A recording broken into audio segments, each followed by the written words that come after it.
Hi, I'm Doug from Worship Musician Magazine. It's my pleasure to welcome you to this video on the SONY ECM-674 shotgun microphone.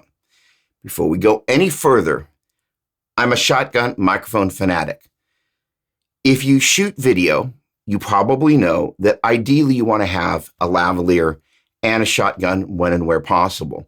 But sonically and production-wise, hands down, 9 times out of 10, I'm going to choose the shotgun over the lav. And if I have the choice of one or the other, it's going to be the shotgun. And this is a great sounding mic. It's in the $300 range. And one of the comments I read on a photo video website, quote unquote, was that this mic sounds as good as mics that are twice as expensive, which is a great thing to say. The reviews are phenomenal. It's been in production for a while, but it is rock solid and it sounds great. And because of the reviews, that's why I reached out to SONY to review this microphone. And that's what you're hearing right now. All right, a couple of things to keep in mind about this mic. First of all, frequency response, 40 hertz through 20K. Lots of range of frequencies, but it also has a low-cut filter. That's especially helpful if you got something like air conditioning going on. Now, the thing about a shotgun microphone that you may not necessarily know, and this one is a great example of it, they traditionally have a supercardioid or a hypercardioid pattern, which basically means they reject the information that's to the side. And it's kind of like your eyesight. Whatever you're focusing on is what you see. That's the same way these microphones have a tendency to work. Now, production-wise, one of the reasons I love a shotgun is that when you're working with a lavalier, and I've done a bunch of for-hire video work, and I've worn all sorts of head gadgets and chest-attached microphones, there's noise from clothes. There's jewelry noise from whether somebody's wearing a necklace or maybe earrings. Then usually that is connected to a body pack that has, you got it, batteries. And that in turn transmits to a receiver. So you got to watch all of that. And then you're traditionally going out into a device like this.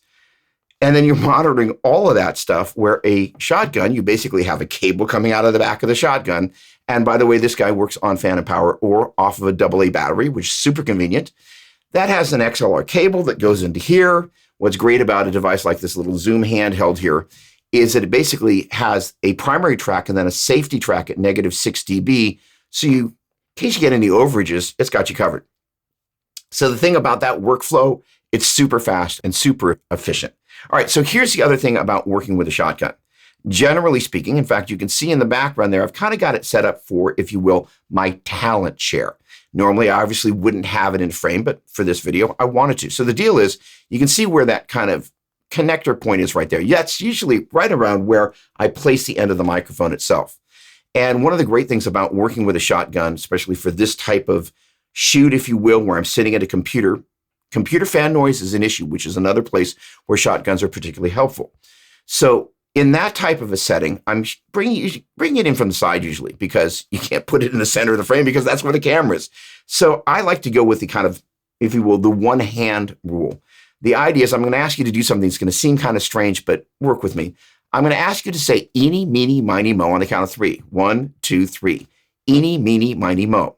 Then the same thing, but we're going to put our hand about an inch away from our mouth, and I want you to hear the difference between the two. On the count of 3, 1, 2, 3. Eeny, meeny, miny, mo. Hear all that stuff?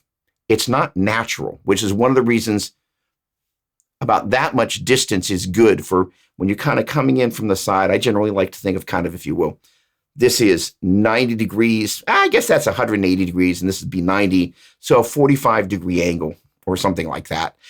That's about where I like to come in from the side. And so I try and do that, but point it about, again, a hand's width away from the mouth so you don't get that weird eeny, meeny, miny, mo business. So the thing about this whole thing about working with a shotgun, I also like to work coming from above, shooting down with a shotgun. Why do I like to do that? Well, if you've ever heard a shotgun placed at the floor, especially when there's carpet, you get some reflection that sounds very unnatural. And if you think about the way we hear audio, we don't have our head down on the ground. We've got it head level. So we're used to hearing people's voices at about that same height in the room. And that's why I like to kind of come down from above. This is a great sounding microphone. What I love about it is it sounds a little produced without sounding overly produced. It sounds natural. And it's super easy to use. It's got some cool accessories that come with it. I do not have a tendency to use a windscreen when I'm shooting indoors. I always use one when I'm shooting outdoors. And you've got this cute little mic holder for your favorite mic stand. It's a great microphone. For more information, please visit pro.sony.com, or you can also go to the link in the description down below, both to visit the Sony site as well as to read the full review in Worship Musician magazine. Thanks so much for checking out this Sony ECM-674 shotgun microphone review. Look forward to seeing you in the next video. Cheers.